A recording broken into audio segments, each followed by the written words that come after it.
અમદાવાદમાં કોંગ્રેસ દ્વારા વોટ ચોરીને લઈને ભાજપ સામે મોરચો માંડ્યો છે, જેમાં અનેક નેતાઓએ ભાજપ સરકાર સામે તીખા આક્ષેપો કર્યા।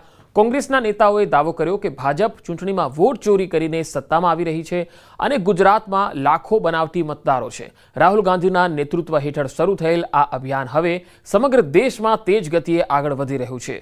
લોકશાહી અને બંધારણની રક્ષા માટે તેમના કાર્યકર્તાઓ કોઈપણ કુરબાની આપવા તૈયાર છે। 8 સપ્ટેમ્બરે ગાંધીનગરમાં કોંગ્રેસનો કાર્યક્રમ યોજાશે।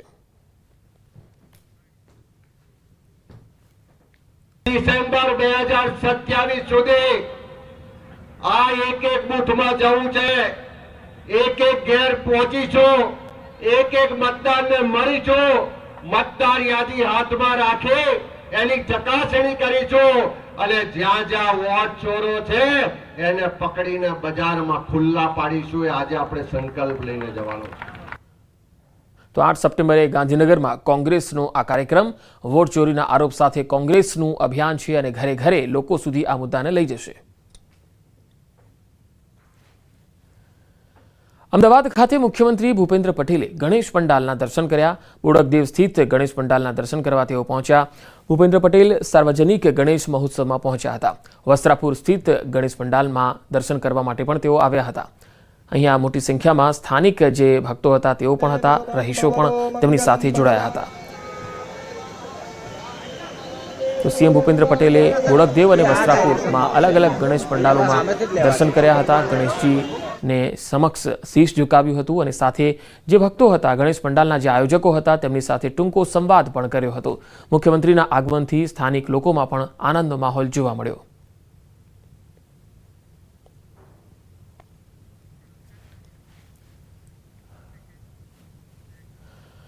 ટ્રમ્પના ટેરિફનો ઝટકો અમદાવાદના એમ્બ્રોઇડરીના કારખાનેદારોને પણ પડ્યો છે।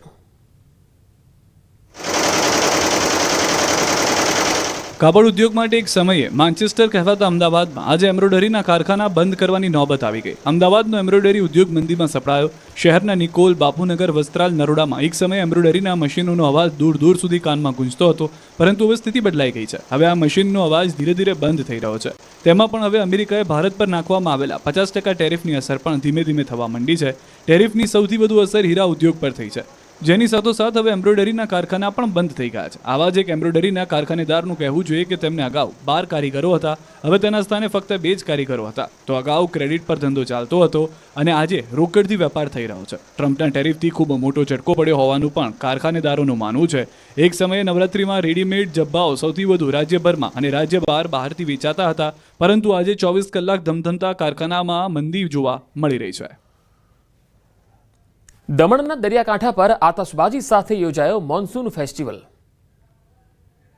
દમણના દેવકા બીચ પર મોન્સૂન ફેસ્ટિવલ 2025નું આયોજન કરવામાં આવ્યું, જેમાં મોટી સંખ્યામાં પર્યટકો આવી રહ્યા છે। દમણના જાણીતા દેવકાના દરિયા કિનારે નમો પથ પર મોન્સૂન ફેસ્ટિવલના આરંભમાં ઘણા મહાનુભાવો હાજર રહ્યા। અહીં દરિયા કિનારે અનેક રંગારંગ કાર્યક્રમ અને કલ્ચરલ પરેડ પણ જોવાઈ હતી, જેમાં દેશની વિવિધ સાંસ્કૃતિક નૃત્યની ઝાંખી રજૂ કરવામાં આવી। દમણનો દરિયો દેશભરમાં જાણીતો છે। દેશના ખૂણે ખૂણેથી પર્યટકો દમણની મુલાકાત લે છે। આજે છેલ્લા કેટલાક વર્ષોથી ચોમાસાના માહોલમાં દરિયા કિનારે મોન્સૂન ફેસ્ટિવલનું આયોજન કરવામાં આવે છે। પ્રદેશના પ્રશાસક પ્રફુલ્લ પટેલે એક સપ્તાહ સુધી ચાલનારા મોન્સૂન ફેસ્ટિવલનો પ્રારંભ કરાવ્યો। આ પ્રસંગે ભવ્ય આતશબાજી યોજાઈ હતી। સાબરકાંઠામાં મન વૈભવ માનસિક સ્વાસ્થ્ય અને વ્યસન મુક્તિ કેન્દ્ર ખુલ્લું મુકાયું।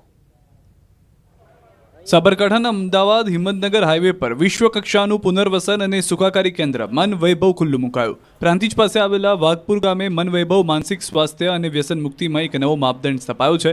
સાબરમતી નદીની નજીક પ્રકૃતિના ખોળે વસેલું આ કેન્દ્ર લીલાછમ ખેતરોથી ઘેરાયેલું છે। માનસિક અને શારીરિક ઉપચાર માટે એક આદર્શ વાતાવરણ મળી રહે છે। કેન્દ્ર પર વિવિધ પ્રકારની સારવાર અપાશે, જેમાં શારીરિક માનસિક થાક દૂર કરવામાં આવશે। ઉપરાંત સુખાકારી કાર્યક્રમો, યોગ સહિતની સવલતો પણ મળશે, જેના થકી દર્દીઓને કોઈ અગવડ નહીં પડે। વ્યસન મુક્તિ માટે પણ લોકો આ કેન્દ્રની મુલાકાત લઈ શકે છે। ડિટોક્સ થેરેપી, ડિમ્નેશિયા કેર સહિતની પણ સુવિધા ઉપલબ્ધ છે, જે માટે રશિયા, સાઉથ આફ્રિકા, કેન્યા સહિતના વિવિધ દેશો સાથે MOU પણ કરેલા છે। ગુજરાતના અંતરિયાળ ગામોમાં 4 પગનો આતંક। રાત પડતા જ બિલ્લી પગે આવી કરે છે શિકાર। જંગલમાં બિલ્લી પગે ચાલતા ખૂંખાર દીપડા હવે રહેણાંક વિસ્તારમાં મારી રહ્યા છે લટાર। એક બે નહીં, ગુજરાતના ઘણા ભાગોમાં દીપડાની દહેશત છે। કેટલાક કિસ્સામાં દીપડાના હુમલામાં મોત પણ થઈ ચૂક્યા છે। જૂનાગઢમાં રહેણાંક વિસ્તારમાં દીપડાના આટાફેરાથી ભારે દહેશતનો માહોલ છે। માંગરોળના કામનાથ મંદિર પાસે એક બે નહીં પરંતુ બે દીપડા CCTVમાં કેદ થયા। મંદિર પાસે લાગેલા સીસીટીવીમાં એક સાથે 2 દીપડા દેખાતા. એટલું જ નહીં, દીપડાઓએ મંદિર પાસે રહેતા એક શ્વાનનો પણ શિકાર કર્યો. હાલમાં બનાવથી ગામમાં ભારે ડરનો માહોલ છે. તો અરવલ્લીના ભિલોડાના રાયસિંગપુર પાસે પણ દીપડો દેખાયો. વહેલી સવારે રસ્તા વચ્ચે દીપડો જોવા મળ્યો. વાહન ચાલકે ખૂંખાર દીપડાને મોબાઈલના કેમેરામાં કેદ કર્યો. આ તરફ અમરેલીના ખાંભામાં રહેણાંક વિસ્તાર પાસે દીપડાના આટાફેરાથી ફફડાટ છે. મિતિયાળા રોડ પર દીપડાના આટાફેરા જોવા મળ્યા. આ વિસ્તારમાં 3 દિવસમાં દીપડાએ 3 શ્વાનનો શિકાર કર્યો અને હવે દીપડાની લટાર રહેણાંક વિસ્તાર પાસે જોવા મળતા રહીશોમાં ભારે ડરનો માહોલ છે. વન વિભાગે હાલમાં પાંજરામુખી દીપડાને કેદ કરવાની કવાયત શરૂ કરી છે. પોરબંદરમાં ખેડૂતોને સોલાર સિસ્ટમથી ફાયદા થવાને બદલે મસમોટા બિલ આવવાની ફરિયાદો ઉઠી. લોકો સૌર ઉર્જા તરફ વળે તે માટે સરકાર દ્વારા સૂર્યશક્તિ કિસાન યોજના બહાર પાડવામાં આવી છે. આર્થિક ફાયદા સાથે વીજળી મળી રહે તે માટે સરકાર દ્વારા સબસિડી પણ આપવામાં આવી. તે માટે પણ રાણાવાવ તાલુકાના આદિત્યાણા ગામે આવેલા યોગેશ્વર ફીડરના 68 જેટલા ખેડૂતોએ 5 હોર્સ પાવરથી લઈને 12 હોર્સ પાવરની સોલાર સિસ્ટમ તેમના ખેતરમાં લગાવી છે. આ સોલાર સિસ્ટમ માટે તેઓએ 15,000થી લઈને 50,000 સુધીના ચેક પણ PGVCLને આપ્યા હતા. તે સમયે કહેવાયું હતું કે 5 હોર્સ પાવરની સિસ્ટમમાં ઓછામાં ઓછા 9,000 યુનિટ જનરેટ થશે, જેનું તેઓને વળતર આપવામાં આવશે. ત્યારે ખેડૂતો આક્ષેપ કરી રહ્યા છે કે PGVCL ખેડૂતોને સારસ્વત કંપનીના ત્રિપક્ષીય કરાર પર 80% ખેડૂતોની બોગસ સહી કરીને કરાર કરાયા છે.